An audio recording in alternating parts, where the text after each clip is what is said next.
What's a moment you saw someone's true colors too late? When I was 19, my roommate Petra became my closest friend. We met during freshman orientation when she defended me against a group of girls mocking my thrift store clothes. She was everything I wasn't: confident, popular, from money. But she chose me. For 3 years, she was perfect. She'd bring me coffee during finals, cover my half of rent when I was broke, and listen to me cry about my dad's drinking problem for hours. When I got pneumonia sophomore year, she slept on the floor beside my bed checking my fever every 2 hours. "You're like the sister I never had," she'd say. I believed her completely. Senior year, I applied for a prestigious journalism fellowship. Only one student per university could be nominated. My advisor, Professor Lynch, had already told me privately that I was his choice.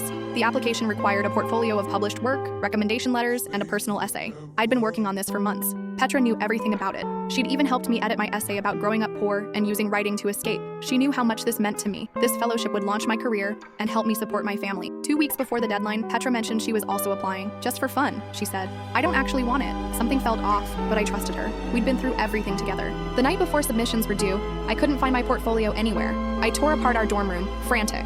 All my published articles, my carefully crafted essay, everything was gone. "Maybe you left it somewhere?" Petra suggested helpfully. I had to submit a hastily thrown together backup version that I'd stored on my laptop. No physical clips, no polished presentation. It looked amateur compared to what I'd originally prepared. 3 days later, Professor Lynch called me into his office looking confused. "I have to ask," he said, "did you and Petra collaborate on your essays?" My stomach dropped. "What do you mean?" He showed me 2 essays, mine and Petra's.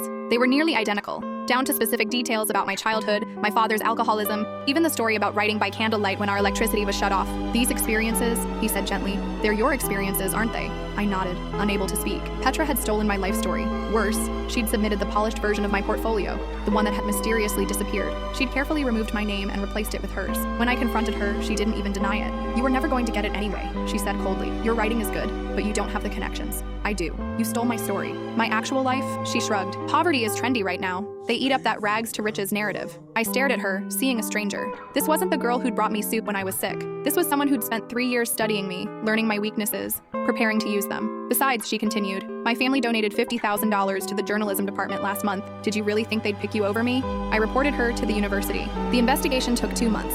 Multiple professors confirmed the timeline. I'd been working on my portfolio all semester, while Petra had never mentioned applying until the last minute. She was expelled for plagiarism and academic fraud. I got the fellowship. But what haunts me isn't her betrayal. It's how perfectly she'd played the part. 3 years of friendship, manufactured to study her target. She'd learned exactly how to help me just enough to keep me grateful and trusting. At graduation, I saw her across the quad with her parents. Her father was arguing with an administrator, probably trying to buy her way back in. She looked at me once. No apology, no regret. Just cold calculation, like she was already planning her next mark. I never saw her again, but sometimes I wonder how many other best friends she collected over the years.